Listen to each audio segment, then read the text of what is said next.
আল্লাহর ওয়াস্তে মনের কানটা একটু খুলে দেন। আল্লাহ কিভাবে রহমত করে দেখেন। হযরত মূসা আলাইহিস সালামের একজন উম্মত একদিন মূসা নবীকে এসে বললেন, ইয়া নবী আল্লাহ, আপনি তো আল্লাহর সাথে কথা বলেন, আল্লাহর কাছে আমার একটা আবদার, একটা দরখাস্ত একটু জানাবেন। মূসা নবী জিজ্ঞেস করলেন, কি দরখাস্ত বলো। ওই ব্যক্তি এসে মূসা নবীকে বলছেন, আপনি আল্লাহকে একটু বলবেন, আল্লাহ আমাকে যতগুলা সম্পদ দিয়েছে এগুলা মেনটেন করা আমার পক্ষে সম্ভব হচ্ছে না, আল্লাহ যেন আমাকে সম্পদ আর না দেয়, একটু কমাই দিতে বলেন। এতগুলো সম্পদ রাখার আমার জায়গা আর আমি নিজেও মেনটেন করতে পারছি, একটু বলবেন কমাই দেওয়ার জন্য। কিছু দূর যাওয়ার পরে আরেকজন বান্দার সাথে সাক্ষাৎ হলো, যে অত্যন্ত গরিব, অসহায়, শরীরে একটা কাপড়ও আছে, তাও আবার ছেঁটা ফেরা।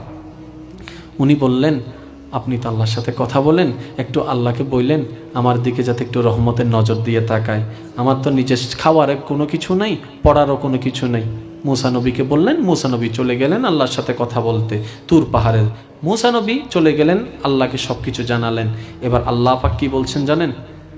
হে মূসা, তোমার সেই উম্মতকে ধন কমিয়ে দেওয়ার জন্য আমার কাছে রিকোয়েস্ট করেছে, দরখাস্ত পাঠিয়েছে, তাকে একটু বলবা সে যেন শুকরিয়া আদায় করা বন্ধ করে দেয়, আমি নিয়ামত দেওয়া বন্ধ করে দেব।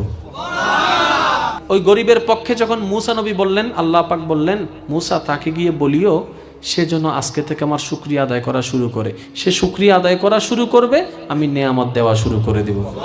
কারণ রব্বে করিমের ফরমান কি, লা ইন শাকারতুম লা আযীদান্নাকুম, যদি শুকরিয়া করো বাড়াই দিব। আল্লাহ ওয়াদা খেলাফকারী নয়, আল্লাহ ওয়াদা খেলাফকারী নয়, আমরাই উল্টা নিতে জানছি না। এখন মূসা নবী এসে বললেন যে আল্লাহ পাক তোমাকে বলেছেন তুমি শুকরিয়া আদায় করা বন্ধ করে দাও, আল্লাহ শুকরিয়া আদায় করা বন্ধ করে দাও, তোমার নেয়ামত কমে যাবে।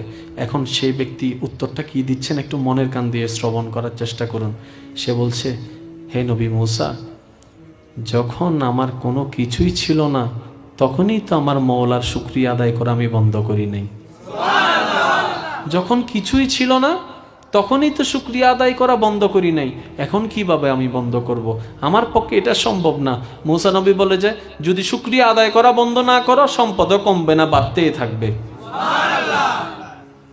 ওই গরিব যিনি অসহায় বান্দাটার সাথে যখন সাক্ষাৎ হলো, উনি জিজ্ঞেস করলেন, মূসা নবী, আল্লাহ কি আমার ব্যাপারে কিছু বলেছেন? তখন মূসা নবী আল্লাহর বাণীটা শোনাই দিলেন। আল্লাহ বলেছেন তুমি শুকরিয়া আদায় করতে থাকো, আল্লাহ নিয়ামত বাড়াই দিতে থাকবে। সে এটা শুনে কি বলে জানেন?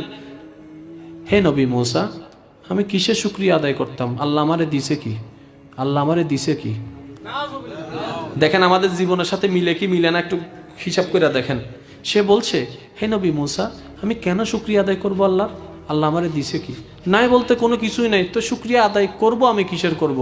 এখন মূসা নবী বললেন, নাইয়ের হিসাবের দিকে মনোযোগ দিয়েছ, আছে কি সেটার হিসাবের দিকে মনোযোগ দাও। অন্ধ মানুষ তুমি রাস্তায় দেখেছো, আল্লাহ তোমাকে দেখার জন্য দুইটা চোখ দিয়েছে। হাত কাটা মানুষ তুমি দেখেছো, আল্লাহ তোমাকে ধরার জন্য দুইটা নিয়ামতময় হাত দিয়েছেন। চলার জন্য দুইটা পা দিয়েছেন। একটা চোখ যদি কারো নষ্ট হয়ে যায়, 10 লাখ টাকা দিলেও হয়তো সেই চোখটা পাওয়া যাবে।